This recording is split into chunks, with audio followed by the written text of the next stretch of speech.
여러분 안녕하십니까? 박완신 장로입니다. 오늘은 한국교회 복음 통일에 관한 주제로 여러분과 함께 말씀을 나누고자 합니다. 제가 장로로 심호하는 소망교회에서는 2024년 6월 17일부터 6월 23일까지 통일 선교 주관으로 전하고 세대공감 복음통일 주제 하에서 전 교인들이 함께 기도하며 복음통일에 관한 여러가지 행사를 진행하고 있습니다. 우리 소망교회뿐만 아니라 지금 한국 교계에서도 여러가지 행사가 진행되고 있습니다. 지난 6월 14일이죠.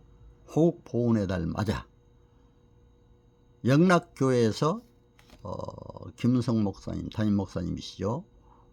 모시고 나라와 민족을 위한 복음 통일에 관한 주제 행사가 있었습니다. 그래서 목사님 말씀하시고 설교 말씀하시고 제가 대표 기도를 국가와 민족을 위해서 한국 교회를 위해서 한 바 있습니다. 그리고 이제 두 교수님이 주제 발표를 했고 주제 발표와 함께 서로 국가와 민족을 위해서 한국교회 복음 통일을 위해서 방향을 함께 논의하기도 했습니다.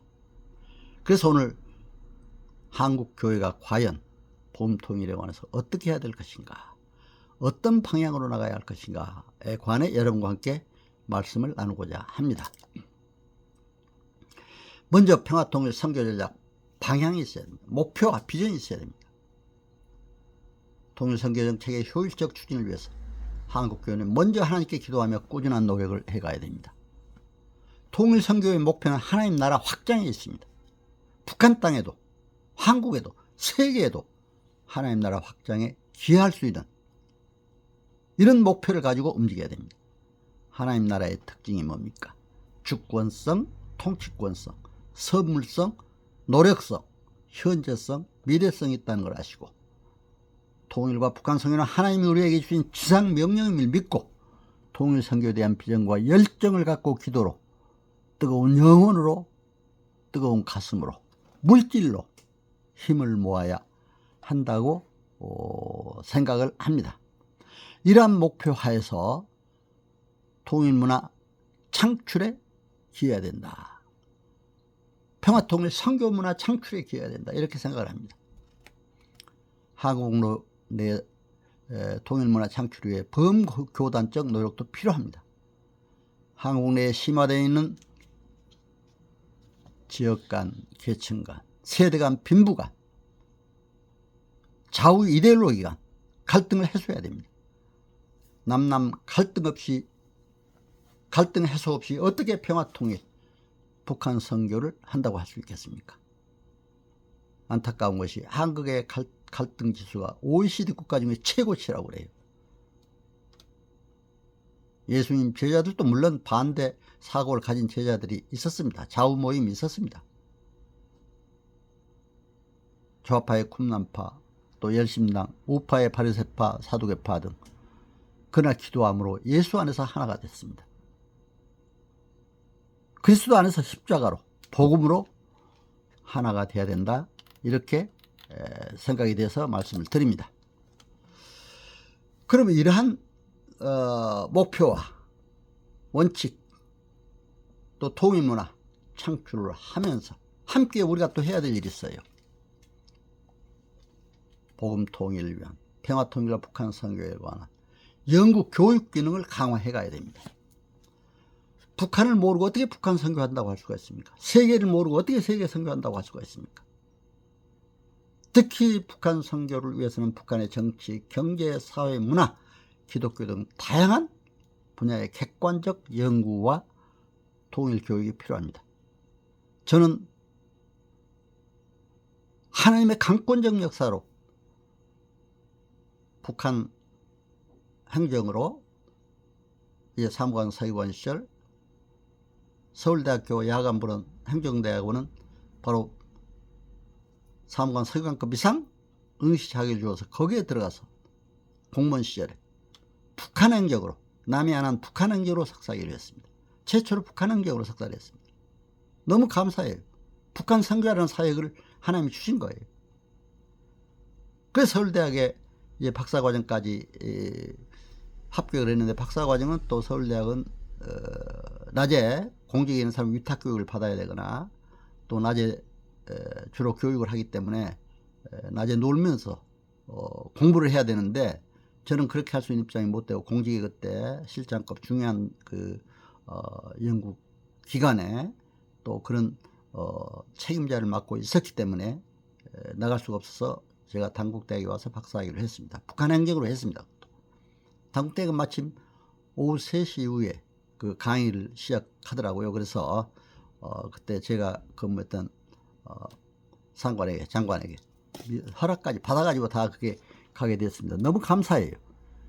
그래서 북한에 관한 연구도 했습니다. 사실은. 근데 제가 해보니까 정말 북한에 대해 철저히 알아야 북한 선교를 해야 한다. 그래서 저는 북한 선교 통일을 위해서 북한학 교수로 제가 이제 또 공직에서 관동대학에 선교사가 세우는 법정대학 안에 관동대학 북한학과가 생겨가지고 거기로 갔습니다. 근데 거기에 가서 하다 보니까 이제 총회도 남북한 선교 통일 위원장을 최초로 또 장로가 하게 됐습니다. 그동안 한경기 목사님, 또 강신민 목사님, 유명한 목사님들이 다 하셨죠. 또 김찬호 목사님이라든가 이런 목사님들이 하셨는데 참 부족한데, 제가 장로로서 선교 파트의 위원장을 하게 됐습니다. 너무 감사해요. 그래서 그때 당시에 통일선교대학 교육기관을 열었습니다. 총회. 그래서 우리 총회 백주년 기념관에서, 총회 건물에 있는 백주년 기념관에서 한 100여 명 이상씩 모아놓고 매 기회에 이렇게 강의를 시작을 했고, 각 노예 단위로 통일선교대학을 열도록 했고, 또 각 교회도, 큰 교회에서는 그때 저기 소망교회에서 통일선교대학을 열어서 했습니다. 그래서 이 교육이 필요하다, 연구 교육이 필요하다, 제가 실제 느낀 점에서 실제 그동안 하는 면에서 필요해서 말씀을 드린 겁니다. 그래서 이러한 통일선교 교육이 필요에 대해서 여러분들에게 말씀을 드리는 겁니다. 그리고 북한 선교 매체를 잘 개발해서 활용을 해야 돼요. 예를 들면 방송 매체, 그렇죠? 라디오 방송, TV 방송, 확성기 방송. 사실은 북한 주민들을 설득하는데 라디오 방송, TV 방송, 확성기 방송 등 그때 굉장히 중요했습니다. 요즘엔 이제 확성기 방송을 잠시 멈추고 이렇게 있습니다만은 확성기, 라디오, TV 방송들이 물론 뭐 군사적으로 얘기할 때는 심전적 의미도 갖고 있습니다만, 그러나 북한 주민들이 좋은 소식을 전해주는 거예요. 자유의 소식, 자유민주주의의 좋은 소식들을. 그러다 보면 그 사람들이 변화됩니다. 영상 매체, 영화나 드라마, 음악 등 요즘 유튜브가 많이 나오고 있습니다. 이런 것들을 통해서 많이 북한에 알려져야 됩니다. 전자매체, 컴퓨터, 핸드폰 등 홈페이지, 블로그, 이메일, 카톡, 밴드, 유튜브, 이런 것들이 다 북한 땅에 들어가서 북한 사람들의 마음을 변화시키는 주요 매체가 된다. 그래서 제가 KBS, MBC, SBS 당시에는 북한에 관한, 통일에 관한 그런 문제를 적극적으로 제가 방송에 주로 나가야 했습니다. KBS의 통일의 길목, 통일의 그날, 이런 통일의 길목, 이런 프로그램이라든가, MBC의 두고온 산업 프로, 또 SBS는 이제 그 아침에 이제 나가서 즉석 방송으로 또 하고 그랬어요. 그리고 우리 기독교 방송, CBS라든가 극동방송, 기타 많은 방송에도 이렇게 나가서 북한 선교, 통일 선교에 관한 방송을 했습니다. 인쇄 매체도 신문, 책자, 화보, 전단 등 굉장히 필요하죠. 그렇죠? 이런 인쇄 매체를 통해서도 북한 사람들을 이제 변화시키는데 중요한 의미가 있다. 그리고 식료품, 생활필수품, 중요한 물질도 전달을 해야 하는 것도 중요하고, 또 페이스 투 페이스, 직접 북한 사람들을 만나서 이제 대답하는. 저는 이제 한국 교계 대표로, 또 북한 학자 대표로 북한에도 수차례 다니면서 평양, 개성, 남포, 금강산, 백두산, 북한 여러 지역을 다니면서 북한의 교회 가서 예배도 드리면서 북한의 기독교 대표들과 함께 대화를 하다 보니까 직접 대화 속에서 또 선교도 될 수 있는데, 지금은 이제 남북한의 이런 교류가 잠시 막혀 있고 신냉전 체제이기 때문에 갈 수는 없습니다만은, 이런 것도 대비해서 철저히 모두 연구해서 해야 돼요. 그래서 이런 것들이 중요하다 해서 매체 활용에 대해서 또 이렇게 말씀을 드립니다. 그러나 우리가 이제 이런 것도 단계적으로 잘해야 돼요. 현재까지 신냉전 체제에서는 과연 어떻게 하는 것이 좋은가, 그렇죠? 또 이제 신냉전 체제, 또 남북교류가 활발하게 될 때는 어떻게 해야 될 건가. 지금 잠깐 말씀드린 대로 이런 그 시대에 맞춰서 창조적으로 대응하는, 또 디지털 시대, 4차 산업혁명 시대, AI가 나오고 유튜브가 나오고 이런 시대, 바로 그걸 어떻게 활용해서 북한 사람들을 자유민주 체제로 바로 설득해서 나가는가, 이런 것들이 중요하다 해서 말씀을 드립니다. 정말 지금까지 이제 복음안에서 평화통일 이루기 위해서 하나님 나라의 목표를 두고 북한 땅에 복음을 전해야 된다. 연구 교육 기능도 강화해야 된다. 통일 문화 창출돼야 된다. 또 통일 환경 변화에 따라서 매체를, 방송 매체, 인쇄 매체, 또 이런 것들을 잘 적당히 활용해야 된다. 이런 것에 대해서 말씀드렸습니다. 결론적으로 복음 안에서 평화적으로 통일되는 것이 진정한 통일이다. 예수 그리스도의 복음 안에서 통일이 될 때 진정한 통일을 이룰 수가 있습니다. 에베소 1장 10절, 하늘에 있는 것이나 땅에 있는 것이 다 그리스도 안에서 통일되게 하려 하심이라. 평화 통일만이 민족의 생존과 번영의 길입니다. 평화의 왕으로 이 땅에 오신 예수님의 진리를 따라 평화적으로 통일되어야 우리 민족이 생존하고 번영하는 길입니다. 여러분, 반드시 이러한 우리나라가 되기를 기원하는 마음 간절합니다.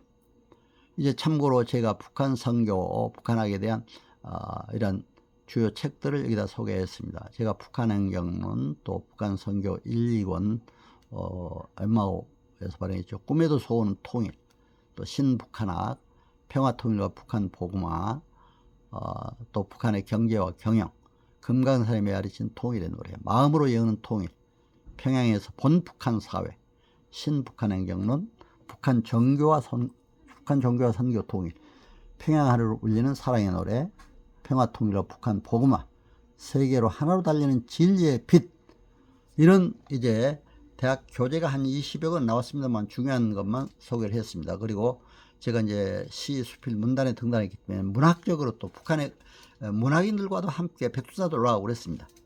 그 사람들이 참 문학을 또 좋아하더라고요. 그러나 북한의 문학은 한계가 있습니다. 왜냐하면 그 정권에 맞게, 북한 공산주의 사상에 맞게 문학을 하기 때문에 그건 진정한 문학이라고 볼 수가 없죠. 자유민주주의, 자율적인 자기 감성에 의해서 나오는 그런 문학이 돼야 하는데, 그런 것도 우리가 잘 가르쳐야 돼요.